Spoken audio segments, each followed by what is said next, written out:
Hello नमस्कार दोस्तों, स्वागत है एक बार फिर से आप सभी का आपके अपने YouTube channel login study for. तो देखिए, जैसा कि आप सभी को पता होगा, डेली आपकी दोपहर 12 बजे पीटीटी और राजस्थान पुलिस के विद्यार्थियों के लिए सामान्य ज्ञान, इंडिया जीके और जनरल साइंस की बहुत ही इंपॉर्टेंट क्लास होती है। तो सभी एक बार देखिए क्लास को लाइक कीजिए और आपके जितने भी दोस्त हैं सभी के पास में इस क्लास को शेयर कर दीजिए, ताकि ज़्यादा से ज़्यादा देखिए बच्चे इस क्लास में पढ़ पाए। और शुरू करते देखिए आज की क्लास। सबसे पहले देखिए दोस्तों, एक बार जो भी विद्यार्थी पहली बार जुड़े हैं क्लासेज में, देख लीजिए एक बार क्लासेज का टाइम। रीजनिंग का सेशन अभी देख के हुआ था 11 बजे, और इंडिया जीके का सेशन जो कि अभी चल रहा है, शिक्षण अभिरुचि शाम को 4 बजे होती है, और सामान्य हिंदी देख के शाम को 6 बजे। इसके अलावा देखिए राजस्थान जीके जो कि शाम को 8 बजे होता है। ओके, तो चलिए क्लास को शुरू करते हैं। आज का क्वेश्चन नंबर फर्स्ट देखिएगा, निम्नलिखित में से भारत में मीठे पानी की सबसे बड़ी झील कौन सी है। देखिए, भारत में मीठे पानी की सबसे बड़ी झील के बारे में आपसे पूछा जा रहा है, कौन सी है। तो राइट आंसर यहाँ पे क्या हो जाएगा, कहाँ पर है, जम्मू कश्मीर में है। जम्मू कश्मीर में सबसे बड़ी मीठे पानी की झील है वुल्लर झील। ऑप्शन सी यहाँ पे होगा राइट आंसर, जिसे ताजे पानी की झील भी कहते हैं। ध्यान में रखना, इसे देखिए दोस्तों, ताजे पानी की झील भी कहा जाता है। क्वेश्चन नंबर 2 देखना, क्वेश्चन नंबर 2 की बात करते हैं। निम्नलिखित में से किस वर्ष अंत्योदय योजना शुरू की गई थी। अंत्योदय अन्न योजना किस वर्ष शुरू की गई थी, जिसे देखिए दोस्तों AAYB कहा जाता है। अंत्योदय अन्न योजना AAY, तो ये योजना शुरू हुई थी 25 दिसंबर 2000 ईस्वी को। लिख लेना, 25 दिसंबर 2000 ईस्वी को ये योजना शुरू हुई थी। 25 दिसंबर को ही क्यों हुई थी, देखिए क्योंकि 25 दिसंबर को सुशासन दिवस मनाया जाता है। 25 दिसंबर को सुशासन दिवस मनाया जाता है। अच्छा, सुशासन दिवस देखिए किसके जन्मदिन पर मनाया जाता है, अटल बिहारी वाजपेयी के जन्मदिन पर। ओके, अटल बिहारी वाजपेयी के जन्मदिन पर देखिए 25 दिसंबर 2000, मतलब देखिए 25 दिसंबर को सुशासन दिवस मनाया जाता है। ओके, और 25 दिसंबर 2000 ईस्वी को ये योजना शुरू हुई थी। नेक्स्ट क्वेश्चन नंबर 3 की बात करें। क्वेश्चन नंबर 3 देखना, भारतीय संविधान के किस अनुच्छेद में राज्य के नीति निर्देशक तत्वों का वर्णन किया हुआ है। राज्य के निर्देशक तत्व है, यहाँ पे लिख लेना नीति निर्देशक तत्व। ओके, तो राज्य के नीति निर्देशक तत्वों का वर्णन किस अनुच्छेद में किया हुआ है, आर्टिकल 36 से लेकर आर्टिकल 51 तक। ऑप्शन सी होगा यहाँ पे राइट आंसर, आर्टिकल 36 से आर्टिकल 51। अच्छा, कौन से भाग में है, देखिए निर्देशक तत्व है भाग 4 में है। भाग 4 में नीति निर्देशक तत्व है। इसके अलावा आपको पूछा जा सकता है कि नीति निर्देशक तत्व किस देश के संविधान से लिए गए हैं, तो आपको ध्यान में रखना है आयरलैंड के संविधान से। आयरलैंड के संविधान से लिए गए हैं। चलिए नेक्स्ट क्वेश्चन की बात करें। क्वेश्चन नंबर 4 देखना आप। क्वेश्चन नंबर 4 है, निम्नलिखित में से किसने बिहार के बोध गया में पहला महाबोधि मंदिर बनवाया था। देखिए, बिहार के बोध गया में पहला महाबोधि मंदिर जो कि किसने बनवाया था, जहाँ पर महात्मा बुद्ध को ज्ञान की प्राप्ति हुई थी। ओके, बोध गया की बात करें, यहाँ पर महात्मा बुद्ध को ज्ञान की प्राप्ति हुई थी। ज्ञान की प्राप्ति कहाँ से हुई थी, बोध गया बिहार से हुई थी। ये क्वेश्चन आया हुआ है एग्जाम में। और मंदिर बनवाया था अशोक ने। ऑप्शन बी होगा राइट आंसर, अशोक ने देखिए बिहार में बोध गया में महाबोधि मंदिर बनवाया था। कुचिपुड़ी एक शास्त्रीय नृत्य है। ओके, कुचिपुड़ी एक क्या है, शास्त्रीय रूप नृत्य है। भारत के किस राज्य से संबंधित है, ये आपको बताना है। चलिए बताइएगा दोस्तों, इस क्वेश्चन का राइट आंसर क्या होगा। कुचिपुड़ी की बात करें, देखिए भारत में टोटल कुल मिलाकर 7 शास्त्रीय नृत्य है, और कुचिपुड़ी की बात करें ये आंध्र प्रदेश का है। ऑप्शन डी यहाँ पे होगा राइट आंसर। इसके अलावा देखिए भारत में कितने शास्त्रीय नृत्य है, 8 शास्त्रीय नृत्य। ओके, 8 शास्त्रीय नृत्य है, और कुचिपुड़ी कहाँ पर है, आंध्र प्रदेश में। इसके अलावा देखिए दोस्तों, कथक की बात करें, कथक कहाँ का है, यूपी का है शास्त्रीय नृत्य। इसके अलावा सत्रिय नृत्य, सत्रिय नृत्य की बात करें ये कहाँ का है, असम का है। इसके अलावा देखिए दोस्तों, कथकली, कथकली की बात करें ये कहाँ का है, केरल का है। ओके, ये कहाँ का है, केरल का है। इसके अलावा देखिए दोस्तों, मोहिनी अट्टम, मोहिनी अट्टम भी आपको ध्यान में रखना है। मोहिनी अट्टम कहाँ का है, मोहिनी अट्टम शास्त्रीय नृत्य जो कि कहाँ का है, केरल का है। ओके, मोहिनी अट्टम भी कहाँ का है, केरल का है। तो कुछ इंपॉर्टेंट है जो कि आप सभी को ध्यान में रखना है। देखिए मोहिनी अट्टम, कथक, सत्रिया, कथकली, एक देखिए भरतनाट्यम भी ध्यान में रखना दोस्तों। ओके, भरतनाट्यम भी आपको ध्यान में रखना है। भरतनाट्यम शास्त्रीय नृत्य कहाँ का है, तमिलनाडु का है। भरतनाट्यम शास्त्रीय नृत्य कहाँ का है, तमिलनाडु का है। क्वेश्चन नंबर 6 देखना, निम्नलिखित में से किसे नोबेल पुरस्कार नहीं मिला है? नोबेल पुरस्कार जिसकी शुरुआत सन 1901 में हुई थी और सबसे पहले नोबेल पुरस्कार रविंद्रनाथ टैगोर को दिया गया था सन 1913 में। ओके, सबसे पहला नोबेल पुरस्कार सन 1913 में, प्रथम नोबेल पुरस्कार लिख लेना, प्रथम नोबेल पुरस्कार सन 1913 में टैगोर जी को दिया गया था। और यहाँ पे देखिए किसे नहीं दिया गया, तो बताइए करेक्ट आंसर यहाँ पे क्या हो जाएगा, किसे नहीं मिला। चलिए जल्दी से बताना क्वेश्चन का राइट आंसर क्या होगा। फिर नेक्स्ट क्वेश्चन की बात करते हैं। जवाहरलाल नेहरू को नहीं मिला। ओके, जवाहरलाल नेहरू को नोबेल पुरस्कार नहीं दिया गया। इसके अलावा देखिए कैलाश सत्यार्थी, H.G. खुराना और मदर टेरेसा, इन सभी को नोबेल पुरस्कार मिला हुआ है। नेक्स्ट क्वेश्चन की बात करें, क्वेश्चन नंबर 7 है, भारत में सर्वोच्च न्यायालय और उच्च न्यायालय के न्यायाधीशों की नियुक्ति कौन करता है? भारत में देखिए दोस्तों, सर्वोच्च न्यायालय मतलब सुप्रीम कोर्ट और उच्च न्यायालय मतलब हाई कोर्ट के न्यायाधीशों की नियुक्ति जो कि राष्ट्रपति के द्वारा की जाती है। ऑप्शन बी यहाँ पे राइट आंसर है। नेक्स्ट क्वेश्चन नंबर 8 की बात करें, क्वेश्चन नंबर 8 देखना, जल्लीकट्टू सांड की लड़ाई कहाँ पर होती है? देखिए जल्लीकट्टू सांड की लड़ाई जो कि कहाँ पर होती है ये आपको बताना है। अभी पिछले साल देखिए शायद एक मूवी भी आई थी जल्लीकट्टू, वो इसी पर बेस्ड मूवी थी, जिसमें देखिए दोस्तों सांड की लड़ाई होती है। सांड की देखिए दोस्तों एक सिक्कों की बात करें तो देखिए सिक्कों की क्या होता है दोस्तों, पोट्री जो कि बांधी जाती है और फिर देखिए उसमें क्या होता है, उस पोट्री को खोला जाता है। ओके, तो इस प्रकार का कुछ इसमें देखिए होता है। और जल्लीकट्टू सांड की लड़ाई जो कि तमिलनाडु में होती है, तमिलनाडु राज्य में होती है। ऑप्शन सी यहाँ पे होगा राइट आंसर। तमिलनाडु में देखिए दोस्तों पोंगल और थिपुसम त्यौहार मनाया जाता है। तमिलनाडु में पोंगल त्यौहार मनाया जाता है। क्वेश्चन आया हुआ है पोंगल त्यौहार कहाँ पर मनाया जाता है? तमिलनाडु में। तमिलनाडु में ही थिपुसम त्यौहार मनाया जाता है। ओके, ध्यान में रखना, इंपॉर्टेंट है, दोनों एग्जाम में कई बार आ चुके हैं अभी। नटंजलि नृत्य महोत्सव किस देवता को श्रद्धांजलि देता है? नटंजलि पीटीटी की परीक्षा में आया हुआ क्वेश्चन है नटंजलि। नटंजलि नृत्य है जो कि भगवान शिव को समर्पित है। ऑप्शन डी यहाँ पे होगा right answer, Lord Shiva. Next question की बात करें, क्वेश्चन नंबर 10 देखना, कर्क रेखा भारत में किस राज्य से नहीं गुजरती? सबसे पहले दोस्तों बात करें कर्क रेखा जो कि भारत के कितने राज्यों से होकर गुजरती है? 8 राज्यों से होकर गुजरती है। इसके लिए देखिए दोस्तों आपको एक ट्रिक बताते हैं, उस ट्रिक को सभी को ध्यान में रखना है। ट्रिक लिख लीजिए, मित्र पर गमछा झार, मित्र पर गमछा झार। ओके, अब देखिए दोस्तों यहाँ पे टोटल 8 स्टेट आपको बताएंगे।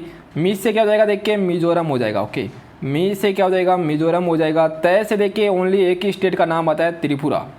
पै की बात करें, पै से देखिए दोस्तों पश्चिम बंगाल, और राज से देखिए अपना राजस्थान। ओके, इसके अलावा ग से देखिए केवल गुजरात। इसके अलावा देखिए दोस्तों मैं से क्या हो जाएगा, मध्य प्रदेश MP। झा से देखिए झारखंड हो जाएगा। और यहाँ पे बात करें तो अच्छा यहाँ पे देखिए ऐसा लिख लीजिए गमछा। ओके, ऐसे लिख लीजिए यहाँ पे गमछा, क्योंकि छा जा तो देखिए आगे आएगा। सबसे पहले 6 की बात करें, 6 से देखिए दोस्तों छत्तीसगढ़ हो जाएगा। ओके, 6 से क्या हो जाएगा, छत्तीसगढ़ हो जाएगा। और झार से क्या हो जाएगा, झारखंड हो जाएगा। ओके, झार से झारखंड।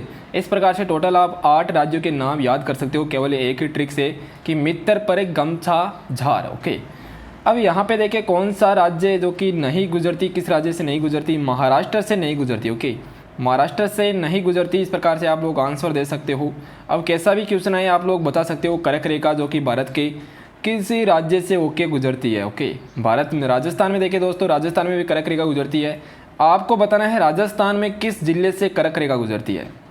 कमेंट सेक्शन में आंसर दे देना। पुस्तक टाइमलेस लक्ष्मा निम्नलिखित में से किस व्यक्ति के जीवन पर आधारित है? एक पुस्तक है जिसका नाम है टाइमलेस लक्ष्मा। तो टाइमलेस लक्ष्मा की बात करें, ये देखिए किस व्यक्ति के जीवन पर आधारित है? RK लक्ष्मण के जीवन पर आधारित है। ऑप्शन यहाँ से क्या हो जाएगा, RK लक्ष्मण। ऑप्शन डी में दिया हुआ। ओके, ऑप्शन डी यहाँ पे राइट आंसर होगा। RK लक्ष्मण के जीवन पर आधारित पुस्तक है timeless Laxma. Next question number 12 की बात करें, हैदराबाद राज्य के संस्थापक कौन है? हैदराबाद जो कि देखिए दोस्तों मुस्सी नदी के किनारे है, काफ़ी बार आया हुआ है। हैदराबाद किस नदी के किनारे है? मुस्सी नदी के किनारे है। और हैदराबाद की कैपिटल क्या है? तेलंगाना है। हैदराबाद की राजधानी क्या है? तेलंगाना है। और ये देखिए दोस्तों हैदराबाद के संस्थापक आपसे पूछा जा रहा है, राइट आंसर क्या हो जाएगा यहाँ पे? निजाम उल मुल्क, निजाम उल मुल्क आसफ जा। ऑप्शन ए यहाँ पे होगा राइट आंसर।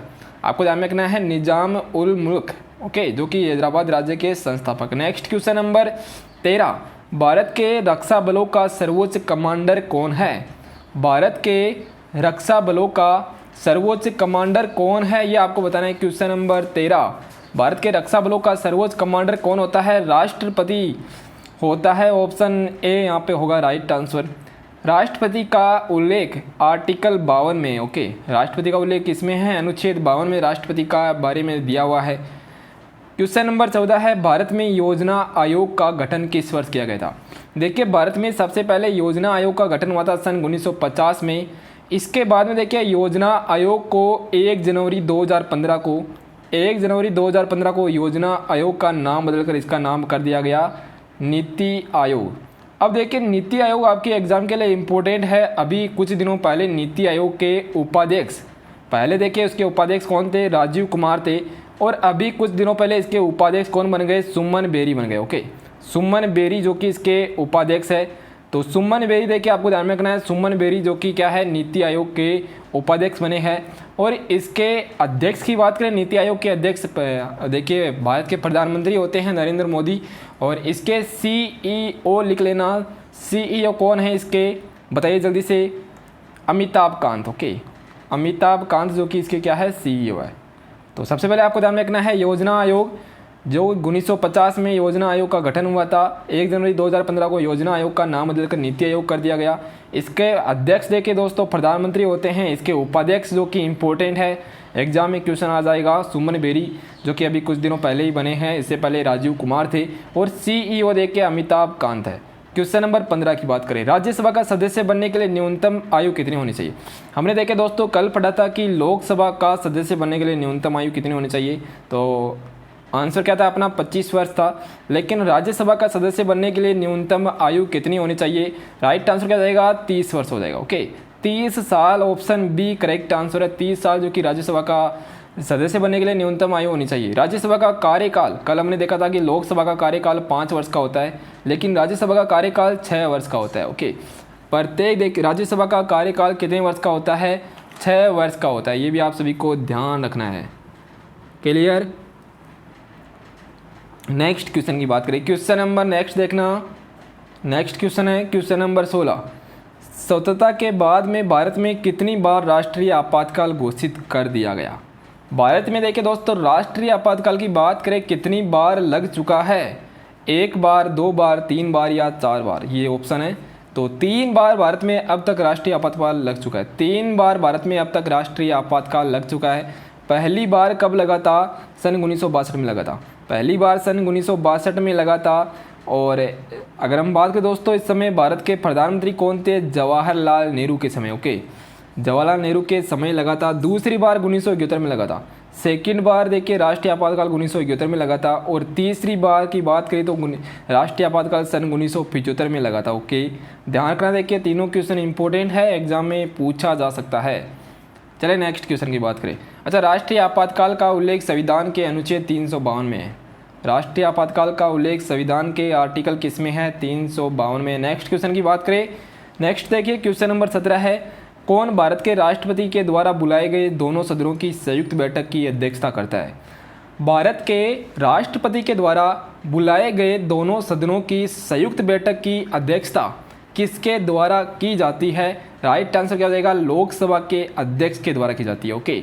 लोकसभा का अध्यक्ष करता है राष्ट्रपति के द्वारा बुलाए गए दोनों सदनों की संयुक्त बैठक की अध्यक्षता। क्वेश्चन नंबर नेक्स्ट देखिए, क्वेश्चन नंबर कौन सा है? 18, सिंधु घाटी सभ्यता में कालीबंगा निम्नलिखित में से किसके लिए प्रसिद्ध है?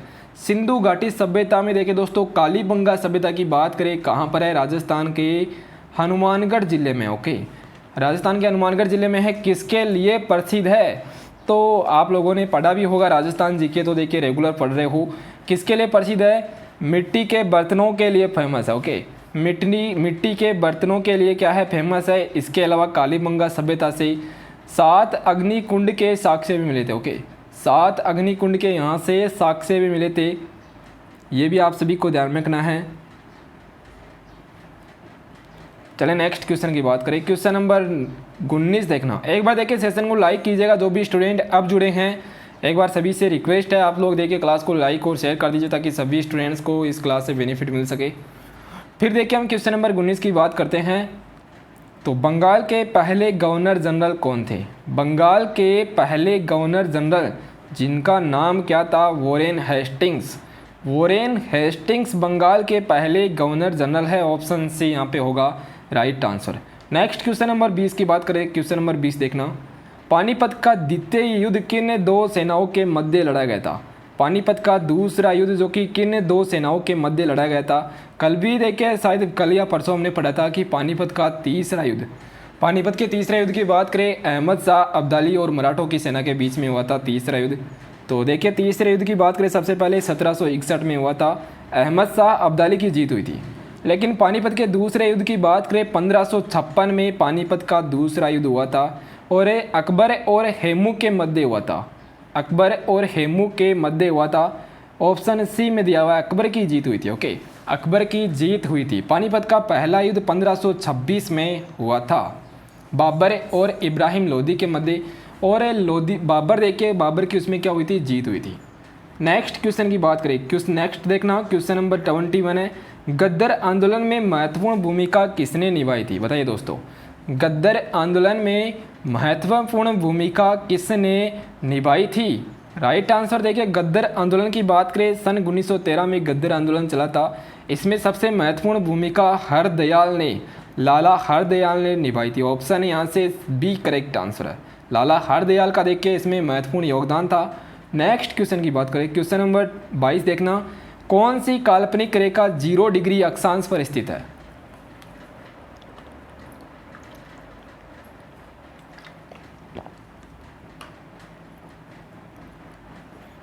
चलिए बताइएगा, 0 डिग्री अक्षांश पर कौन सी काल्पनिक रेखा है? भूमध्य रेखा है। ऑप्शन ए यहाँ पे राइट आंसर होगा। भूमध्य रेखा 0 डिग्री अक्षांश पर स्थित रेखा देखिए, जिसे हम क्या कहते हैं? विषुवत रेखा भी कहते हैं, जिसे हम देखिए विषुवत रेखा के नाम से भी जाना जाता है। ये भी आप सभी को ध्यान रखना है। नेक्स्ट क्वेश्चन नंबर 23 की बात करें। क्वेश्चन नंबर 23 देखना, निम्नलिखित में से कौन सी भारतीय नदी पश्चिम की ओर बहती है और अरब सागर में गिरती है? बताइए, देखिए यहाँ पे आपको बताना है, पश्चिम की तरफ तो बहती है लेकिन अरब सागर में गिरती है। आपको बताना है राइट आंसर यहाँ पे क्या हो जाएगा, जल्दी से बताइए दोस्तों। मतलब देखिए, विपरीत दिशा में बहने वाली नदी भी इसे कहते हैं। ओके, विपरीत दिशा में बहने वाली नदी भी इसे कहते हैं, विपरीत दिशा में बहने वाली नदी भी इसे कहते हैं नर्मदा नदी। ऑप्शन है यहाँ से ए राइट आंसर देगा। नर्मदा नदी की बात करें, मध्य प्रदेश से निकलती है और इसके किनारे कौन सा शहर है? जबलपुर शहर। इसके किनारे जबलपुर शहर स्थित है। ये क्वेश्चन आया हुआ है कि जबलपुर शहर किस नदी के किनारे है? तो नर्मदा नदी के किनारे है। क्लियर सभी को? थम्स अप कीजिए एक बार। नेक्स्ट क्वेश्चन नंबर देखिए 24, पृथ्वी को क्षैतिज रूप से घेरने वाली काल्पनिक रेखा क्या कहलाती है? अभी हमने बात की यहाँ पे कि वह काल्पनिक रेखा है जो कि 0 डिग्री अक्षांश पर स्थित रहती है। 0 डिग्री अक्षांश पर स्थित काल्पनिक रेखा को देखिए भूमध्य रेखा कहते हैं। ओके, भूमध्य रेखा कहते हैं। लेकिन पृथ्वी को क्षैतिज रूप से देखिए, पृथ्वी है इस प्रकार से क्षैतिज रूप से घेरने वाली काल्पनिक रेखा को क्या कहते हैं? तो यहाँ पे क्या हो जाएगा? अक्षांश कहते हैं। ओके, अक्षांश कहा जाता है। ऑप्शन यहाँ से हो जाएगा ए। और ऊर्ध्वाधर रूप से घेरने वाली काल्पनिक रेखा को क्या कहते हैं? ऊर्ध्वाधर रूप से घेरने वाली काल्पनिक रेखा को कहते हैं देशांतर। ये भी आपको ध्यान में रखना है, ऊर्ध्वाधर रूप से घेरने वाली काल्पनिक रेखा है जो कि देशांतर कहलाती है। चलिए नेक्स्ट क्वेश्चन की बात करते हैं। नेक्स्ट क्वेश्चन देखना, क्वेश्चन नंबर 25 है, निम्नलिखित में से किस महाद्वीप से तीनों अक्षांश भूमध्य रेखा, कर्क रेखा और मकर रेखा गुजरती है? बताइए, अच्छा क्वेश्चन है कि किस महाद्वीप से तीनों अक्षांश गुजरते हैं? भूमध्य रेखा भी गुजरती है, इसके अलावा कर्क रेखा भी गुजरती है, इसके अलावा मकर रेखा भी गुजरती है। तो यहाँ पे राइट आंसर क्या हो जाएगा? किस महाद्वीप से गुजरती है? अफ्रीका महाद्वीप से गुजरती है, अफ्रीका महाद्वीप से गुजरती है। ऑप्शन डी यहाँ पे होगा राइट आंसर। क्लियर सभी को? बताइए जल्दी से एक बार। नेक्स्ट क्वेश्चन की बात करें, क्वेश्चन नंबर 26 देखना। क्वेश्चन नंबर 26 है कि कौन सा शहर भारत के शून्य मील केंद्र के रूप में जाना जाता है? भारत के शून्य मील केंद्र के रूप में कौन सा शहर जाना जाता है? यहाँ पे राइट आंसर क्या हो जाएगा? शून्य मील के अंदर, 0 मील के अंदर के रूप में, बताइए दोस्तों 0 मील सेंटर के रूप में कौन सा भारतीय शहर जाना जाता है? राइट आंसर हो जाएगा यहाँ पे Nagpur, option C correct answer है। नागपुर की बात करें कहाँ पर है? महाराष्ट्र में। ओके, नागपुर की बात करें कहाँ पर है? महाराष्ट्र राज्य में। नेक्स्ट क्वेश्चन की बात करें, क्वेश्चन नंबर 27 देखना। क्वेश्चन नंबर 27 है, किसमें विटामिन सी की सर्वाधिक मात्रा होती है? विटामिन सी की सर्वाधिक मात्रा किसमें होती है, ये आपको बताना है। विटामिन सी की सर्वाधिक मात्रा पाई जाती है, देखिए नींबू में, इसके अलावा संतरे में, तो लिख लेना नींबू, इसके अलावा संतरा भी आप लोग लिख सकते हो, संतरा के अलावा आंवला, और आंवला देखिए दोस्तों इसमें भी देखिए विटामिन सी की मात्रा होती है। चलिए देखिए विटामिन सी की बात करें, इसका देखिए रासायनिक नाम क्या होता है? एस्कॉर्बिक अम्ल। एस्कॉर्बिक अम्ल विटामिन सी का रासायनिक नाम होता है। विटामिन से आपके एग्जाम में क्वेश्चन आ सकता है, थोड़ा इंपॉर्टेंट टॉपिक है ये वाला विटामिन।